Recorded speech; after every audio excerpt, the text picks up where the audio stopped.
Hi, I'm Dana Kukum, and welcome to the first installment of Fun with Fulbright. Today, we have guest stars Betty the dog and Henry the hound. But first, we're going to talk about what is Fulbright. Fulbright is sponsored by the U.S. State Department and is a binational educational and cultural exchange between the U.S. and about 140 other countries. Students go abroad to do a specific project in a specific country. The first thing you need to figure out is where you want to go and what you'd like to do there. You might be asking yourself, where can I go on a Fulbright? The Fulbright's website shows you all of the information of where you could go. Under their country tab, they have what they call country summaries that are divided by region of the world. If you click on any of these, you can see all of the countries that they have Fulbrights available to them. And if you click on an individual country, let's say Iceland, you can see exactly how many grants they have and what those kinds of grants might be.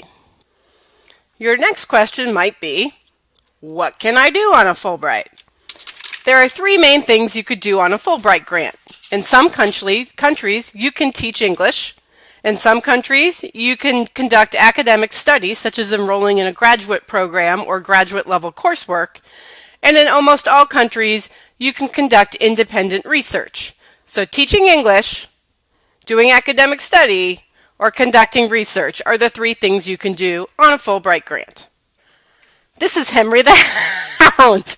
Henry is from Labrador. He's thinking about going to do a Fulbright in Canada. He would like to study how Labradors have been influenced by Newfoundlands in the nearby territories. That's something he could do on a Fulbright. Thanks, Henry. This is Betty. Betty is a Swiss mountain dog. She would like to go to Switzerland for her Fulbright to do a master's degree in dog genetics at the University of Zurich.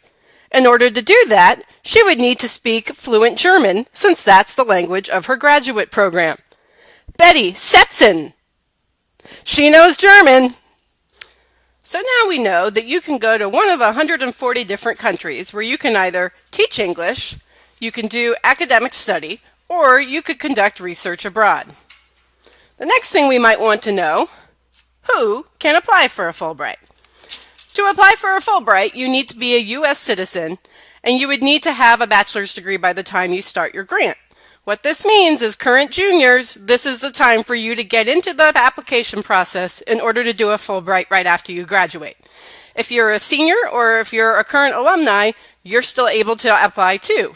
Anytime after you have a bachelor's degree and before you receive a PhD, you're eligible to apply for the U.S. student program. And even if you're not a student here, you are anymore, you can come back and the Office of Scholars and Fellowships can help you with your application. Does it sound like a Fulbright's something you'd be interested in? What are the next steps?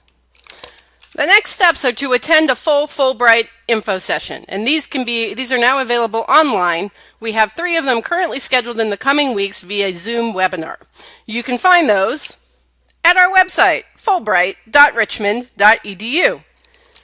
The full info session will tell you everything you need to know about how to pick a country, what's in the application process, what the selection process looks like, and how we can help you with your application.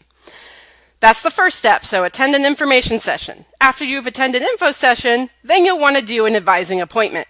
These are usually take about an hour, and it'll be a one-on-one intake appointment that we can do via Zoom or via the phone, where we'll help you figure out what your strategy will be for your Fulbright application. Once you've had your advising appointment, the next step is to fill out the registration form. This is a form that tells us that you intend to apply for the Fulbright and that you're signing up for it. We're going to help you then throughout the summer work on your application, and we'll make sure that you have the resources you need in order to have a competitive application ready for the fall. Again, fulbright.richmond.edu is where you can go to find out about the Zoom webinars, to sign up for an advising appointment, and to find our registration form. Registrations are due by June 1st. Thanks for coming to our first edition of Fun with Fulbright about what is the Fulbright. Next week, we're going to talk about the English Teaching Assistantship and go into a little more detail about what is the ETA with our guest cat, Izzy the cat, next week. Will she want to teach English in Malaysia? Might she want to go to France? We don't know, but we'll find out next week on Fun with Fulbright. To find the country summaries, you can go to the Fulbright's website at us.fulbrightonline.org. That'll show you everything you need to know about trying to select a country and what grants might be available for you.